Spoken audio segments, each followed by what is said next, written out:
Apa hubungannya saya dengan hubungan beliau-beliau kan? Tapi kalau selama ini melihat hubungan mereka seperti apa sih, Pak? Ya belum tahu ya, belum, udah berapa, 2,5 tahunan belum bertemu. Tidak ada hubungannya Bu Mega dengan Pak Prabowo? Ya ada, saya di Solo, Pak Prabowo di Jakarta, Bu Mega di Jakarta. Kan sekarang ada WA, ada video call, ada Zoom, jadi sebenarnya borderless lah untuk komunikasi ya. Betul, betul. Bang Emrus, Ya. kalau Abang sebagai ahli komunikasi melihat statement dari Pak Jokowi, apa sih maknanya yang tersembunyi dari statement itu? Baik, saya melihat itu saya kira multi makna dan multi tafsir. Oke. Karena kalau untuk memaknai pernyataan dari Pak Joko Widodo tidak sekedar apa yang dia ucapkan, tetapi syarat makna di balik itu. Jadi ilmu komunikasi pun tidak mampu mendeteksi ya pernyataan Yang Pak pasti Jokowi. bahwa Pak Joko Widodo adalah seorang politician. Oke. Jadi setiap pesan seperti kata Pak Ade Armando punya tujuan. Tujuannya apa? Tujuan politik. Jadi Pak Joko Widodo ini adalah orang yang pintar bermain di panggung.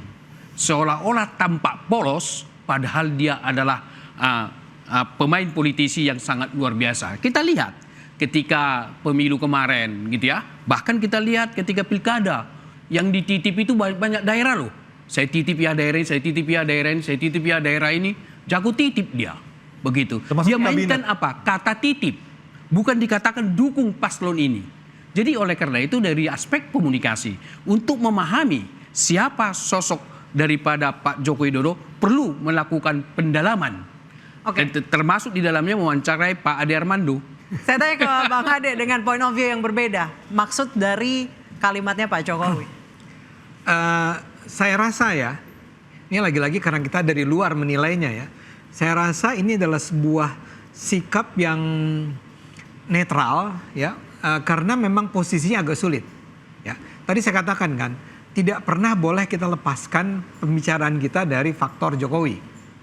Lagi-lagi saya ulang, kalau hanya urusannya adalah Megawati ketemu Pak Prabowo makan nasi goreng, itu sih selesai dengan dalam waktu cepat.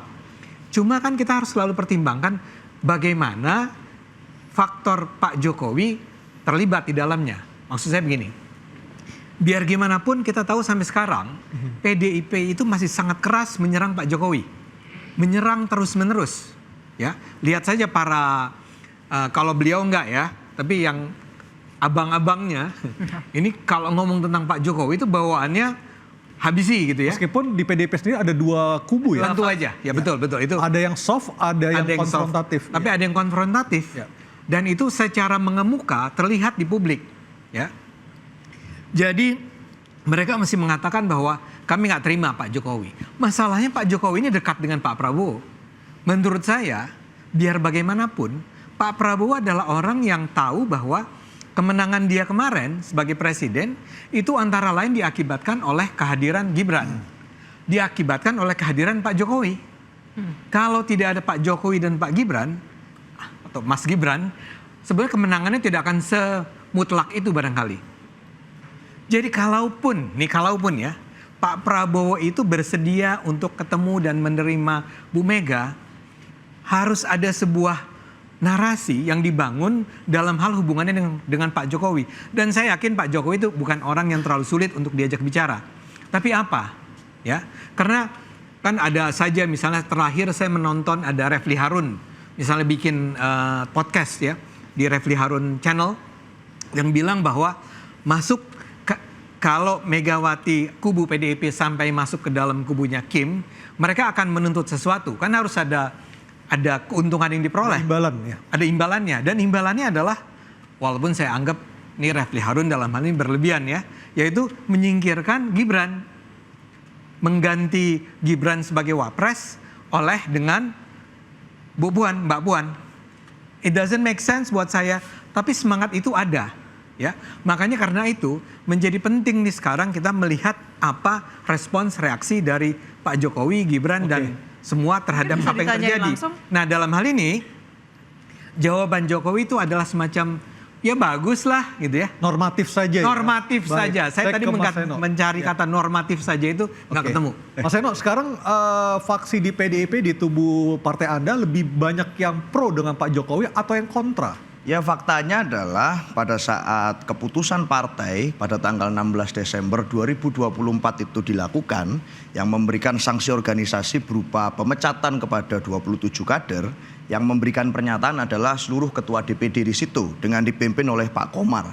Sehingga kesadaran bahwa kemudian yang dilakukan Pak Jokowi dan keluarga itu tidak mencerminkan ADART PDI Perjuangan, itu bukan karena elit saja, bukan karena kelompok-kelompok saja, tetapi disadari oleh semua pihak. Ada Pak Komar di sana, ada Pak Pacul di sana, ada Pak Said, ada Pak satu lagi Pak Walidono Kambe yang di depan. Sehingga itu mewakili semuanya. Tidak ada perbedaan faksi yang begitu dalam di PDI Perjuangan tentang sikap kami. Tapi bukankah ada faksi kubu Prananda yang mengatakan dia akan against dengan atau melawan kehadiran Pak Jokowi, dan juga ada faksi dari Mbak Puan dan lebih Bang cair. Pacul yang lebih cair, yang lebih akomodatif. Yaitu gosip politik yang terjadi dan diberikan. Faktanya memang kami solid Gosip di apa dalam. rahasia umum itu beda-beda tipis loh Mas Seno. Gosip politik yang nggak berhenti-berhenti gitu ya.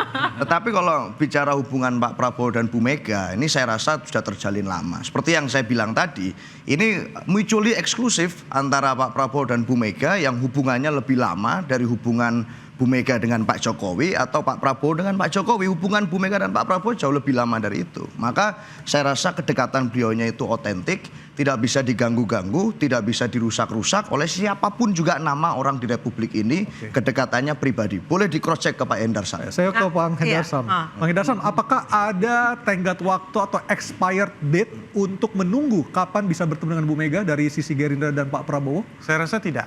Oke. Saya rasa tidak. Jadi penantian itu sebenarnya kan sejak dari awal, sebelum dan sesudah Pilpres kan gitu kan.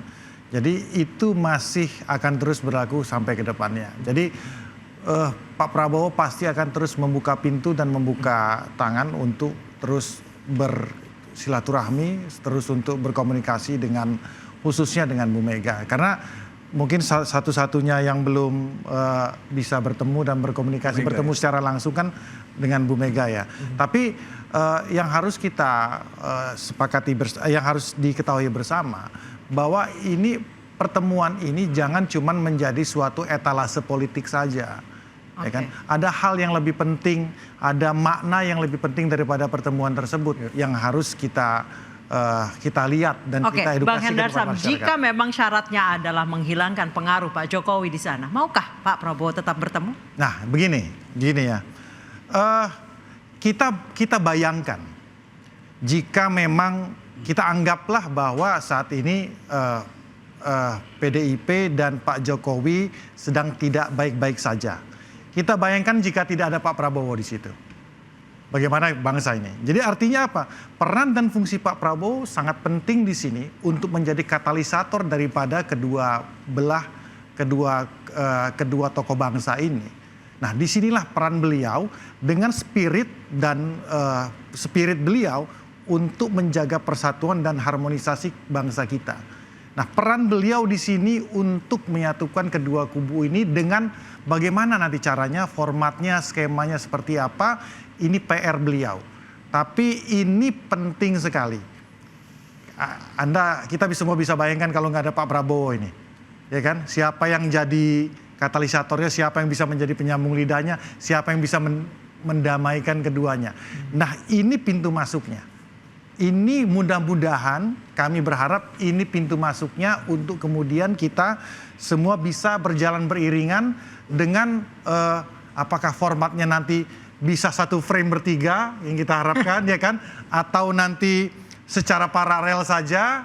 Nah, itu nanti terserah kepada abang-abang kita mengaturnya dan juga kepada tiga tokoh sentral. Mau satu frame bertiga, mau paralel, tapi yang pentingnya harus ada impact buat masyarakat ya. Ayo kita Atau akan mungkin tiba-tiba ada misteri guest datang gitu nih sih.